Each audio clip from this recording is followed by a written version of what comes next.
This is CGTN, China Global Television Network.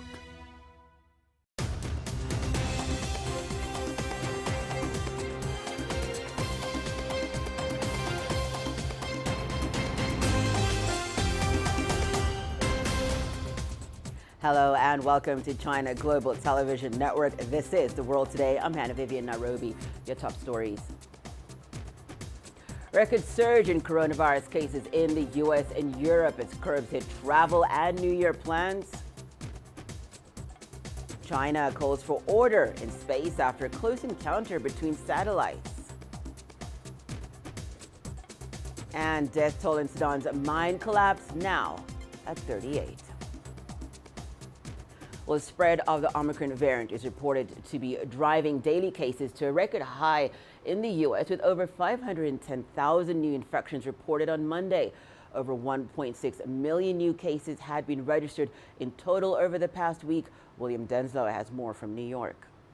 On Tuesday, another frustrating day for travellers, yet more cancellations, yet more delays across the world. According to the website flightaware.com, more than 2,500 flights cancelled on Tuesday, part of a trend we've seen over recent days over the holiday period as the COVID-19 rise in cases continues to impact travellers over the holidays. Now, some reprieve, though, for those that have either tested positive or have been in close contact with someone that's tested positive for COVID-19. Some new CDC, Centers for Disease Control and Prevention guidelines in the United States. For those that have come in close contact with someone, if you are fully boosted, the CDC recommending you don't need to quarantine. However, you do if you've not been boosted or if you are unvaccinated. Some big developments for those that have tested positive for the virus as well. The CDC advising that you now need to only spend 5 days, not the previous 10 days in quarantine if you've tested positive, and after that 5 days are asymptomatic. Dr. Anthony Fauci, the top infectious disease expert in the US, says that's a common sense rule to help keep the country moving. I mean, obviously, if you have symptoms, you should not be out. But if you are asymptomatic and you are infected, we want to get people back to the jobs, particularly those with essential jobs, to keep our society running smoothly. And testing remains a huge issue in the United States. President Biden, speaking on Monday, said that they should have acted quicker and harder when it comes to rolling out especially rapid tests in the US. Of course, the Biden administration has pledged 500 million of these at-home rapid tests to be deployed in the US that are expected as of next month. The Biden administration also pledging FEMA funding to help set up pop-up COVID-19 testing sites in areas around the country that they are most required. Now, I'm speaking to you from a public school here in New York City, and the reason for that is that testing is set to be a major part of the country's largest public school systems plans for when students return after the holiday break on January 3rd. Existing rules meant that if someone tested positive in a classroom in a New York City public school, then the whole classroom would sometimes have to quarantine and switch to remote working for the ensuing few days. That is being scrapped. Now, if someone tests positive, the children will be sent home with an at-home rapid test. If that test comes back negative, children can return back to the classroom. To help that dream become a reality, New York State's governor has pledged some 2 million rapid tests to be sent to the city's classrooms. We've heard from Mayor-elect Eric Adams. He says that through more vaccinations of children, as well as an increase in both testing, be it the rapid tests or an increase in randomized testing across the public school system here in the city, he says that this is the best way to help keep schools safe and to put the pandemic behind us. William Denslow, CGTN, New York. Meanwhile, the rapid spread of the Omicron variant has put European countries at the epicenter in recent weeks. Multiple countries are reporting a record high new infections. France has reported nearly 180,000 new cases. It has reimposed restrictions, including mask requirements outdoors. Greece has also reported a new daily record of more than 21,000 cases, double from the day before. Over in Portugal, it's reported more than 17,000 new cases, with more than 61% of them caused by the Omicron variant. The UK has also reported another record high with nearly 130,000 infections. Guy Henderson reports on the new restrictions in the UK. Most of us have got used to doing this now. But beyond that, since Sunday, rules between each of the UK's 4 devolved nations now differ. For those moving freely between them, it can be hard to keep up. This lady's a visitor to Northern Ireland. I've come over from Scotland, so everything's different. There's different types of passes. We use an NHS Inform pass over there.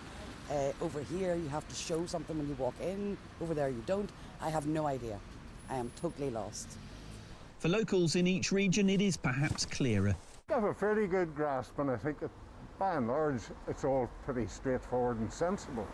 England stands apart from its Scottish, Welsh and Northern Ireland neighbours now.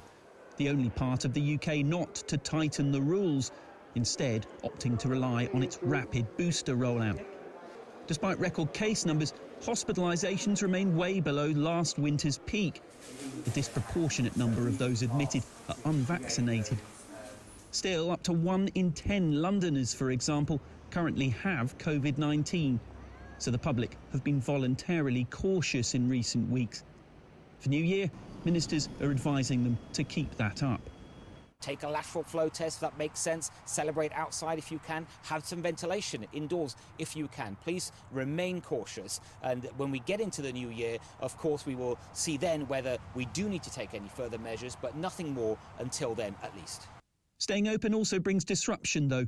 The Premier League, for instance, postponed its 15th match of the month on Tuesday after a COVID outbreak in the Wolves camp ahead of an away trip to Arsenal. That may be why the tightening a little approach has proven more popular for many other parts of Europe as well, along with sometimes lower vaccination rates.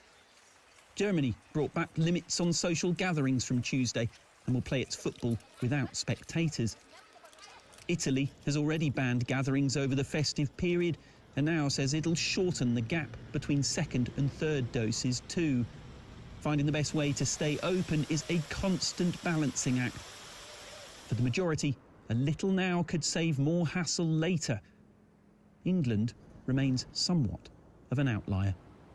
Guy Henderson, CGTN. Well, let's turn our attention to Sudan now, where authorities there say that at least 38 people lost their lives after a closed gold mine collapsed on Tuesday in West Kordofan province. Several shafts had reportedly collapsed. At least 8 people were taken to hospital. Authorities say the site was not functional, but locals began mining after guards left. Troops are now guarding the site to stop unregulated mining. Over in Somalia, allies have expressed alarm over the intensifying row between the country's president and the prime minister. This follows heavily armed factions patrolling parts of the capital Mogadishu on Tuesday, raising fears that the political crisis could erupt into violence. Soldiers loyal to Prime Minister Mohamed Hussein Roble took up positions near the presidential palace a day after President Mohamed Abdullahi Farmajo announced the suspension of the prime minister over suspected corruption. We'll have more details on this story in our Africa Live show, which is coming up very shortly.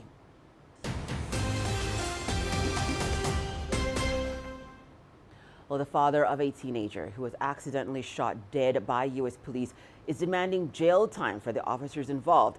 Juan Pablo Orellana says he wants justice for his 14-year-old daughter, Valentina. The shooting took place last Thursday in a clothing store in Los Angeles. Police rushed into the store to confront a man swinging a bike lock at customers. Video shows that one of the policemen opened fire almost as soon as he saw the attacker. One of the bullets he fired went through a wall and killed Valentina, who was trying on clothes with her mother for Christmas. I am truly destroyed. When my wife Soledad, Valentina's mother, told me that she had been shot and killed by an officer from LAPD at the shopping plaza, it is like my whole heart has been ripped out of my body. I don't have words to describe what I'm feeling. 6 people affiliated with a Hong Kong online media company have been arrested for conspiracy to publish seditious publications. Among those detained are current and former staff members of the Stand news outlet. Dozens of officers conducted a search on the office in Kwun Tong district. Hong Kong's police warrant was to search and seize relevant journalistic materials. Well, SpaceX Starlink satellite, which came close to China's space station twice this year, may prompt the international community to upgrade the Outer Space Treaty. But some experts believe Chinese space debris could also pose a risk. Chinese Foreign Minister spokesperson Zhao Lijian responded to the comments. 根据1967年的外空条约 Under the 1967 Outer Space Treaty, countries were responsible for all outer space activities of their private domestic companies. Relevant comments downplay the fact that the safety of China's space station and astronauts are under threat, and play up the so-called threat of China's space debris. They distort China's normal outer space activities and attempt to divert international attention. I want to stress that China has always used outer space peacefully, in the spirit of benefiting all mankind. All countries should respect and uphold the international order in outer space, based on international law. We are ready to maintain communication and cooperation with other countries in this regard.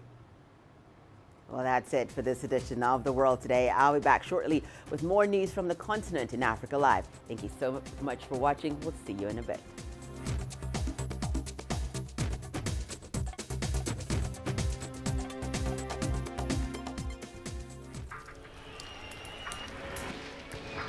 This is it. I'm just about to be shot. The tents here, bottles are being thrown as they do so.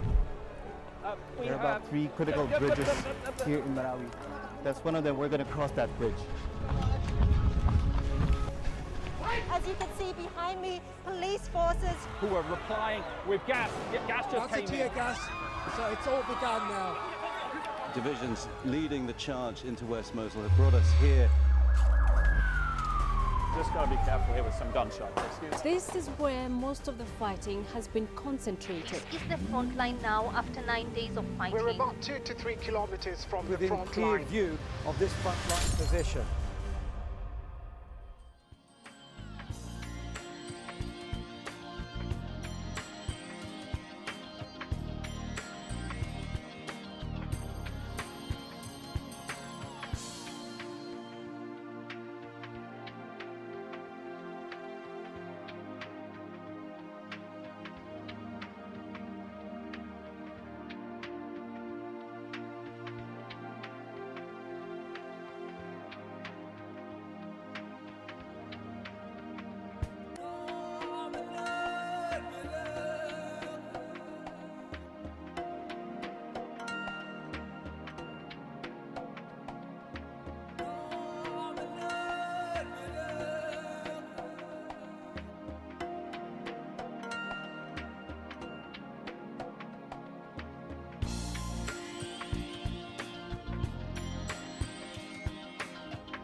This is CGTN, China Global Television Network.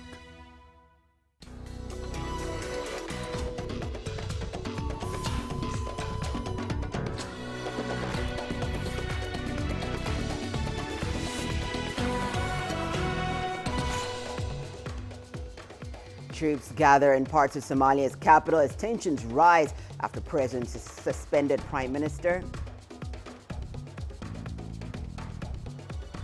Libya parliamentarians discuss new election date as some insist January 24th won't be feasible. And a look at Sudan's struggle for stability as 2021 closes. Hello and welcome. You're watching Africa Live. We're coming to you live from Nairobi. I'm Hannah Viviers. Here are more stories making headlines. In business, the High Court in South Africa stopped Shell from conducting a seismic survey along the Wild Coast. And in your sport, CAF Champions League draw held in Cairo as defending champions Al Ahly draw Mamelodi Sundowns in Group A. We begin in East Africa, where Somalia's allies have expressed alarm over the intensifying row between the country's president and prime minister. This follows heavily armed factions patrolling parts of the capital, Mogadishu, on Tuesday, raising fears that the political crisis could erupt into violence. Soldiers loyal to Prime Minister Mohamed Hussein Roble took up positions near the presidential palace a day after President Mohamed Abdullahi Farmajo announced a suspension of the prime minister over suspected corruption. Well, let's now head over into a live where we have to Mogadishu, where we have our correspondent Mohamed Kahia. Thank you so much for joining us, Mohamed. What's the current situation in Mogadishu? Because we are hearing these reports of tensions, even within the security forces themselves, over the divisions between President Mohamed Abdullahi and the Prime Minister. What more can you tell us about this? Well, that is correct. Tensions are a little bit down today after days of escalations following the difference between the President and his Prime Minister. Yesterday, we have seen that some forces who identified themselves as the national security agencies taking positions in the neighborhoods near the presidential palace, saying that they are awaiting some orders from the Prime Minister. And that, but we also have seen that some negotiations going on between these two leaders away from the media limelight. Also to note that is that the opposition groups said in a statement that so the opposition groups rather said that they want the president to leave the presidential palace and demanding investigations on what they said as a treason and a constitutional coup after the president suspended the prime minister. But generally, the political temperature right now is down, and as I've said it before, is that there's ongoing negotiations involving different people trying to bring together these two top leaders, but it's away from the media limelight. We'll say that these tensions do continue, Mohammed, and that there isn't a deal that's probably made between the two leaders. What we're also hearing is that Somalia was expected to complete parliamentary elections and then elect a president. That's what we know. How would that process be affected by the current tensions between the two leaders? Yes, the continued conflict between the president and the prime minister obviously will affect the ongoing parliamentary elections, because the prime minister was the one who was tasked to coordinate the elections. As their rift continue, also there is a delay of the ongoing parliamentary elections because the prime minister was responsible for coordinating these elections, parliamentary elections rather, before the crucial presidential elections. And this is the third time that the schedule was missed and the deadline was missed. So, but as we speak, the elections, of course, is indirect, and some regions are conducting parliamentary elections as the rift between these two continue, especially in the states like Jubaland and Puntland. As these two, some regional leaders are already here in the capital, Mogadishu, coming to take part in the National Consultative Forum that was convened by the Prime Minister Mohamed Hussein Roble. And obviously the topics that will be discussed will be the elections. Mohammed, thank you so much for all that. Mohammed Kahia speaking to us from Mogadishu. Well, let's now head over to Libya. And the parliament there has once again failed to vote on proposals, including a delay to the planned election. This comes after legislators postponed a vote on Monday on how to handle the fallout from delayed national polls. The election was planned for the 24th of December and was meant as part of a wider push to end a decade of chaos and violence in Libya. This was to be achieved by electing a new president and a parliament with a national legitimacy. The delay was occasioned by disputes over the election rules. Candidates, political factions, and politicians are divided over how long the election should be delayed. Leaders are also squabbling over whether Prime Minister Ahmed al-Dabeiba's interim government of national unity can continue in the meantime. Well, for more analysis into that story, let's bring in Dr. Mustafa Faturi, a Libyan academic. He joined us live via Skype from Paris. Thank you so much for joining us. Just speak to us about this December 24th to January 24th and how proposals to delay the presidential elections for up to 6 months now. What's informing these jitters about the presidential election in Libya? And what do you think is the missing link here? Well, thank you for having me, first of all. The whole episode and the chaotic discussions, as well as the proposed delay by the parliament, actually, rested in two things, two causes. We would like to describe them. One is that there are legitimate concerns over the election rules and laws passed over the last 2 months. And there are behind the scenes, that's the second one, barrel of the cause of discussion, the idea that there are forces in the political scene in Libya, inside the parliament as well as outside the parliament, who want certain names being banned from running for the presidential elections, despite the fact that some of those names, such as Saif al-Islam Muammar Gaddafi and General Khalifa Haftar, were rejected at first, but the court decided that they are legitimate contestants and they cannot be denied the opportunity to contest the elections.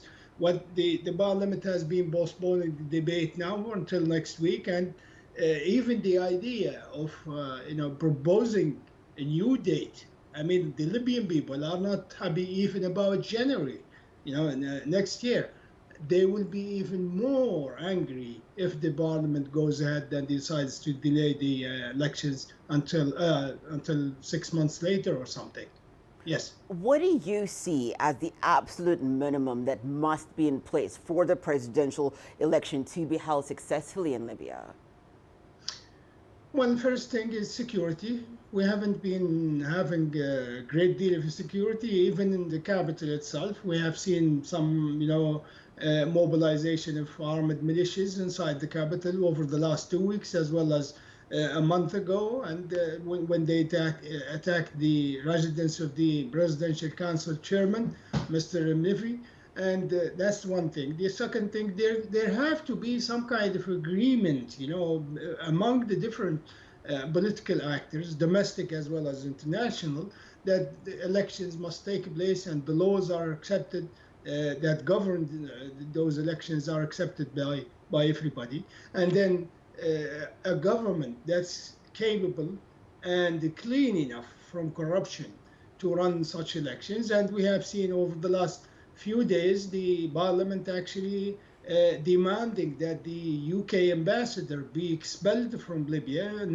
declaring her persona non grata, because she said the UK or the United Kingdom government supports the continuation of the government of Abdelhamid al-Dabeiba, despite being involved in various corruption acts over the last 3 and 4 months, up to its neck. Actually, Mr. Dabeiba himself is not clean. So it's the minimum is security first, and then some kind of agreement on the laws that govern the balls, as well as that everybody will accept the outcome of the elections. Otherwise, I can't see elections taking place even in 6 months' time.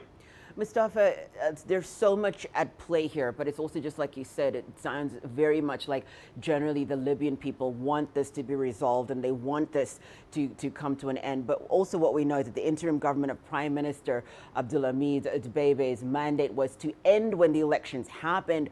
But now with all this that's happening, what's the way forward for this government now? Well, that's one of the sources of contention and confusion, and that's why the parliament is very angry at the British ambassador when she said, in a statement that the UK government, as I mentioned before, continues to support the government of Mr. Dbeibe, despite the fact that the mandate of the government, as you mentioned, supposed to have ended in 24th of December. But it was, it's one of the unclear, points of debate inside the parliament and inside the country, indeed. The thing is, I think this government is not qualified enough, it's not clean enough, it's not trusted enough, does not enjoy the legitimacy it had last March to run and organize the elections in an objective manner.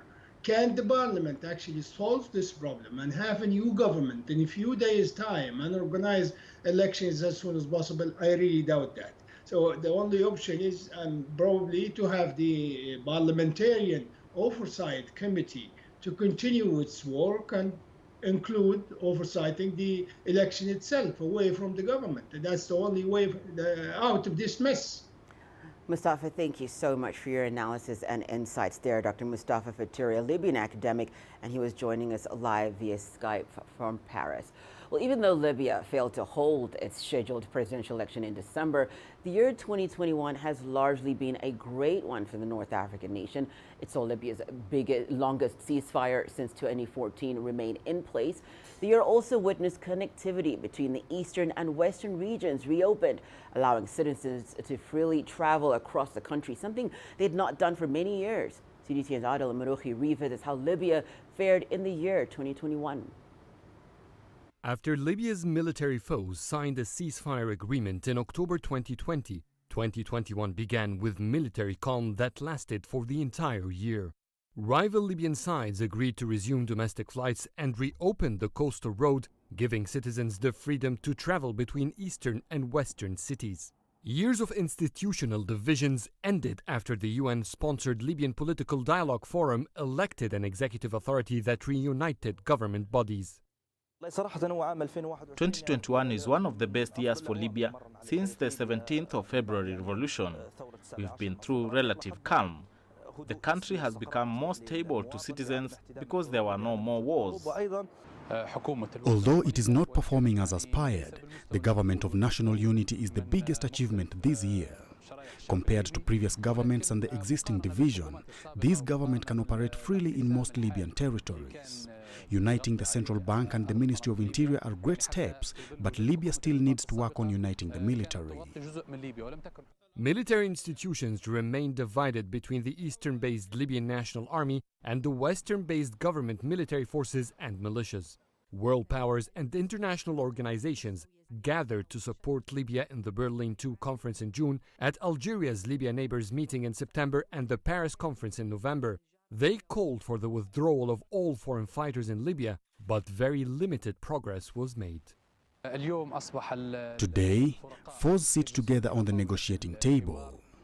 Polarization is diffusing and accusations against one another are decreasing. The military ceasefire makes the overall situation in Libya much better. The benefits of the cessation of hostilities outweigh the downsides of the presence of foreign fighters who still need to leave. As Libya marched towards the December 24 elections, political conflicts heightened. Disputes over the state budget and government spending led the eastern-based parliament to pass a no-confidence vote against the interim government of Abdulhamid Dbeibe. The presidential race ignited the political scene further after former Libyan President Muammar Gaddafi's son, Saif al-Islam, applied to vie in the election. Dbeibe too decided to run despite an earlier promise that he would not do so. Appeals against several presidential candidates were filed in Libyan courts. The elections committee missed the deadline to announce the final list of candidates, forcing the presidential poll to be postponed to 2022. I was expecting the election to be delayed. Many parties were working on the postponement, in addition to the legal disputes between Parliament and the High Council of State. I hope next year will be better. I hope that Libya will be stable, secure, and it will be a country that has a decent constitution, an elected executive authority, and an independent judiciary. These are my wishes for 2022. We've been waiting for these elections for many years. It would have been the first of its kind in Libya's history. We were very excited about the step, especially that it was scheduled for December 24th, Libya's Independence Day. We would have been celebrating two dear events. Libyans begin a new year hoping for change. They wish to see a permanent end to their decade-long conflict. Yet 2022 begins without a clear political roadmap. Military forces are still divided, and at least 20,000 foreign fighters should be evacuated. Meanwhile, politicians are not agreeing on the future of the interim government, the Constitutional Foundation, and the order of the vote. Adel Mahroui, CGTN, Cairo. Well, let's not take a short break and return. More in Africa Live, including a travel documentary starring Tanzania's President Samia Suluhu Hassan to premiere in April of next year. Africa is ending yet another pivotal year. From moments of uncertainty to moments of triumph, moments of unrest, moments of rapid change in business, climate change, security and diplomacy, and coming back from the break. All these and much more on Events 2021.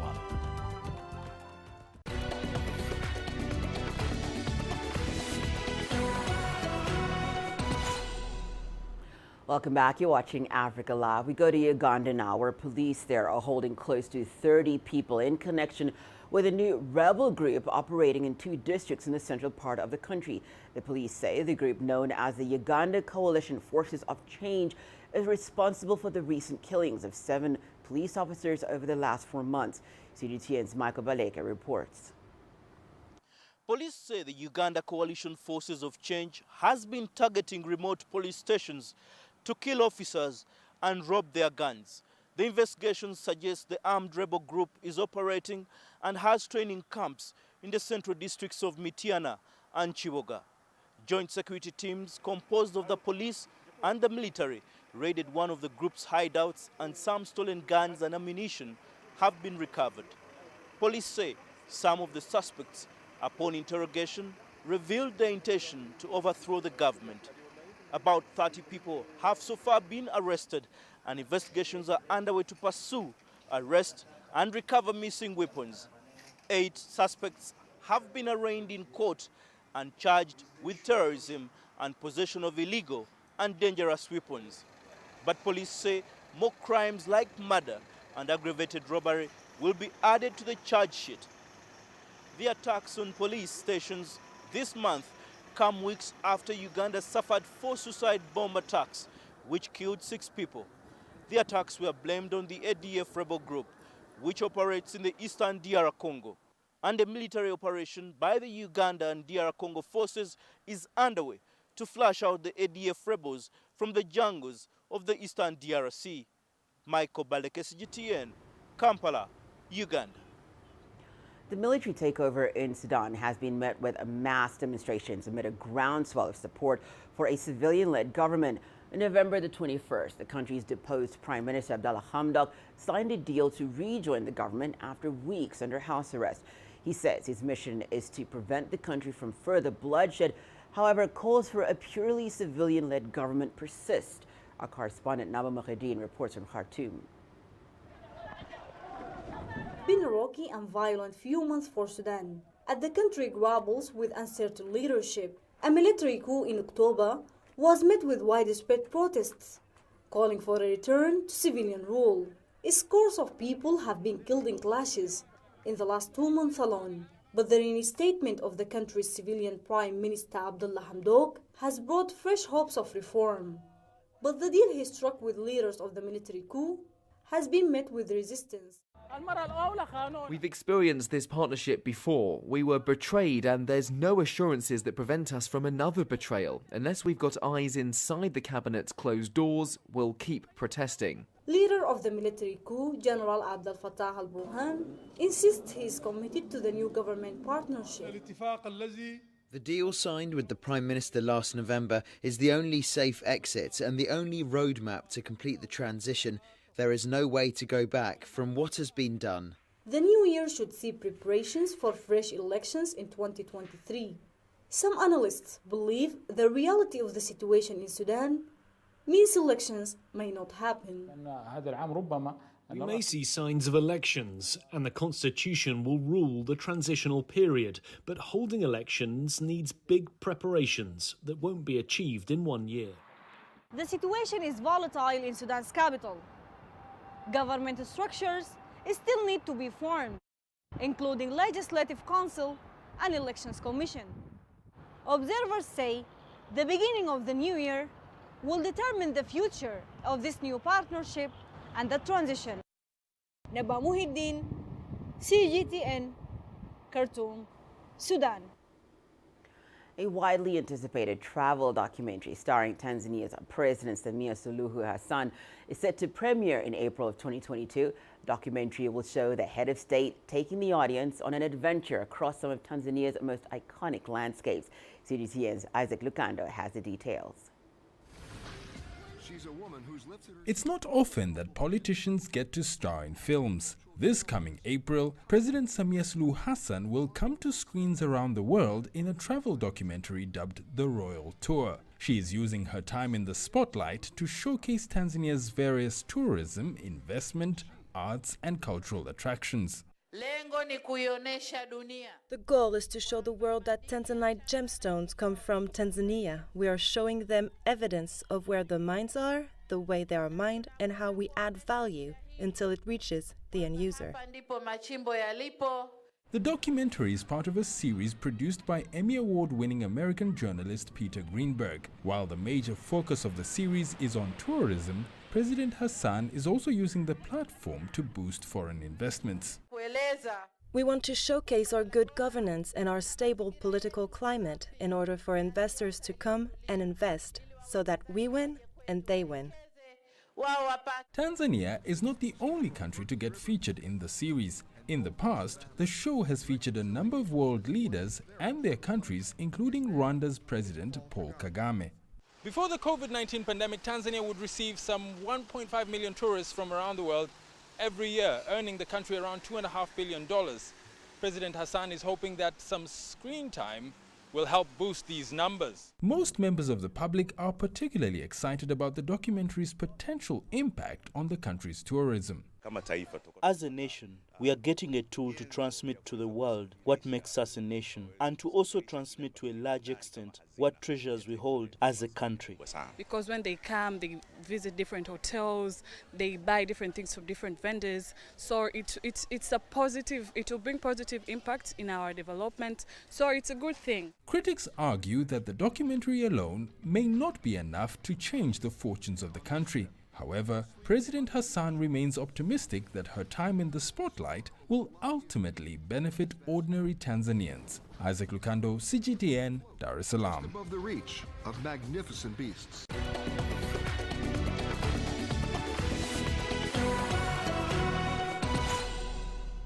Let's now take a look at the day's business news. We begin in South Africa, where a high court there has halted Shell's seismic survey along the Wild Coast. This is the second application made in the same court to stop the company's seismic survey.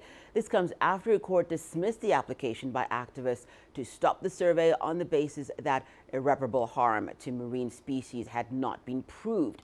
The applicants include the Amadiba, Dwesa Nwebe, Port St. John's, and K-Mouth communities, which are all small-scale fishing communities. In their application, the applicants argued that Shell does not have the necessary environmental authorization in terms of the National Environmental Management Act to lawfully undertake seismic exploration activities in the area. Well, Egypt's President Abdel Fattah al-Sisi has issued a decree stopping the issuance of food ration cards for for new families. The ration cards entitle their holders to receive 35 free or subsidized food items from the government every month. For decades, these food subsidies were meant to help support the poor, but officials say it is no longer functioning as planned. From July 2022 to June 2025, Egypt is forecast to spend an average of $6 billion each year on food subsidies. Yasser Hakim takes up the story. For over 80 years, poor married couples have been receiving food ration cards. They would automatically add their children on the food ration cards and with time, their grandchildren as well, and so forth. Nearly 2/3 of the 102 million population now benefit from it every month, whether they are poor or well off. Egyptian President Abdel Fattah el-Sisi has decided to cut this cycle and prevent issuing new ration cards for family members. We have to change the culture of population growth. If you want 1, 2 or 6 children without being able to provide for them and to give them good education and more, you have to take a step back. No one who is getting married from now on will receive food ration cards. If you're getting married and yet you're waiting for the country to give you a ration card, it means you're getting married and yet you can't even spend on yourself. This is not right. This has been deep-rooted in our culture. It is only in our country that you will buy things cheaper than its real value, you get services at less cost, and when you have children, the state feeds them. We cannot afford it anymore. Officials believe that cutting food subsidies for children would automatically reduce the country's high birth rates, a big problem for the developing nation. Though this move could anger millions who have been benefiting from ration cards for decades, experts say it's correcting what's wrong. Poverty rates in Egypt are about 29.7%, down from 32% in 2017. That is about 32 million citizens. The ones who receive subsidized food are over 64 million. So there is a big gap between 64 million who use ration cards and 32 million who are eligible for the ration cards. The decision by the president is to reduce the gap. According to official statistics, in 2020 the government had spent $10.5 billion on food subsidies, a big portion of the state budget's $80 billion. The new decision will save nearly half this amount, thus freeing funds for other social security programs. There is the Dignified Life program to develop the rural villages in Egypt from the year 2020 to 2023 and will benefit 58 million people at a cost of $44 billion. This is just one example. There is also the monthly financial income scheme on the Takaful and Karama social program, which costs $1.2 billion and benefits about 3.27 million families. That's about 14 million Egyptians. The process to only allow ration cards to those who really need it begins in 2022. It is part of a comprehensive restructuring of the social safety net at the North African country to help eradicate poverty and improve living conditions for the low-income earners. Yasser Hakim for CGTN, Cairo. Over in West Africa, Nigeria's public debt load has become a big talking point in the country as it approaches the $100 billion mark. With debt service taking up over 60% of available revenues, many fear the country's debt load may become unsustainable. However, the federal government says the debt is necessary to build the public infrastructure the country desperately needs. CGTN's Deji Badmosi reports. Nigeria plans to spend close to $42 billion next year. But what's got people talking is the budget deficit, which is slightly more than a quarter of the entire budget. At about $15.2 billion, the budget deficit is 3.39% of the country's GDP. And to make up for the deficit, the government will have to borrow to fund the budget. There's no way you can worship money and talk about policy and talk. People are dying. So they have to borrow money to invest. And then the thing was that we needed an expansionary policy because we went into stagflation. So at the time, the inflation was rising as well as unemployment and output collapsing. This is a different type of recession. So they had to fight it out by pouring money on it and then raising revenue for the household and all kinds of statutory forbearance on the banks and bringing down interest rate. All those measures kicked us out of recession within 1 quarter. So it's a very necessary thing to do. As at September this year, Nigeria's total debt stood at approximately $93 billion, with additional borrowings expected to fund the 2022 budget. The figure will surely go up. What is more worrying is that if you look at the analysis, we're borrowing to curb to spend on recurrent expenditure, and that for me is not a good thing. Today, we have excess of 90% debt to revenue ratio, and that is also very worrying. So yes, our debt position is indeed very worrying. The government says Nigeria's debt challenge is actually a revenue one. While the country's debt to GDP ratio is currently at 35.7%, its debt service to revenue ratio is 70%. It's a clear evidence that the government will need to drive up revenues substantially for the country's debt to be sustainable. We all have to work, not just federal government, but state governments, to increase our revenue, to enhance our debt service obligations. And we also have to make sure that when we're choosing the projects, we're choosing carefully the ones that will enhance business environment so that more revenue yields comes into the treasuries of the country. Nigeria's infrastructure needs are enormous, and with the help of borrowings, the country is gradually addressing its infrastructure gap. With the help of funding from China, for instance, the country is modernizing its railways, building roads, new aviation terminals, and many others. But many are still worried over the ballooning debt profile of the country. DG Badimosi, CGTN, Lagos, Nigeria. Well, for many households across sub-Saharan Africa, biomass fuels like charcoal are still the primary source of energy. However, charcoal is said to be a major air polluter and driver of deforestation, creating demand for affordable alternatives.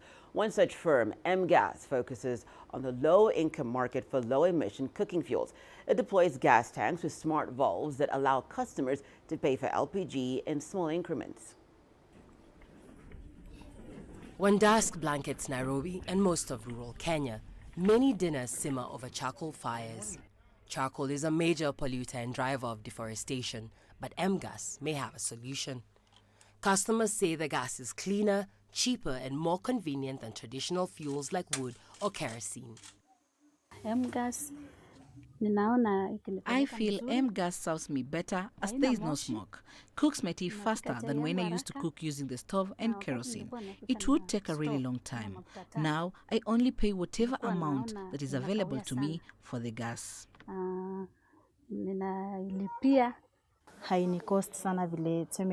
It doesn't cost me as much as when I used kerosene or charcoal. Mostly I used the stove and I spent about $1 daily. And even if I bought 5 liters of kerosene, it would only last me for 1 week and it would cost me about $6. Only 1 week. This month, M-Gas received $25 million from UK-based Circle Gas, whose investors include regional telecoms giant Safaricom. The firm says the potential market is huge, citing that around 3 billion people globally use dirty fuel for cooking. This contributes to air pollution that causes an estimated 4 million premature deaths each year, according to the World Health Organization. The market is massive, so we really want to grow this at scale. We are only here because we want to have a huge impact at scale. So let's see how we go, but if I were a dreamer, and I'm a bit of a dreamer, in a couple of years, some million households in Kenya, some million households in Tanzania, and let's see from where we go from there. Using charcoal or wood also drives severe deforestation. According to the World Bank, dirty cooking fuels generate about as much greenhouse gases as the aviation industry, about 2% of the global total. For many years, there was little alternative. But the recent explosion of mobile money, more affordable technology to build smart meters, and urbanization have combined to make pay-as-you-go gas competitive. M-Gas installs the stove, 13-kilogram gas cylinder, and meters collectively worth around $80 in customers' homes for free. Buying the same size tanks outright costs around $22, too expensive for many families. The smart meters on the M-Gas tanks mean customers can make small payments, even meal by meal, on their mobile phones. It also alerts the company when the gas is about to run out and a new tank is delivered free of charge. The cost of the stove, meters and delivery is paid through a small premium on the overall price of the gas, so there's no upfront cost and it takes around 2 years for the cost of the equipment to be paid off. Alexandria Majala for CGTN. The sport news is coming up after the break, including CAF Champions League draw held in Cairo as defending champions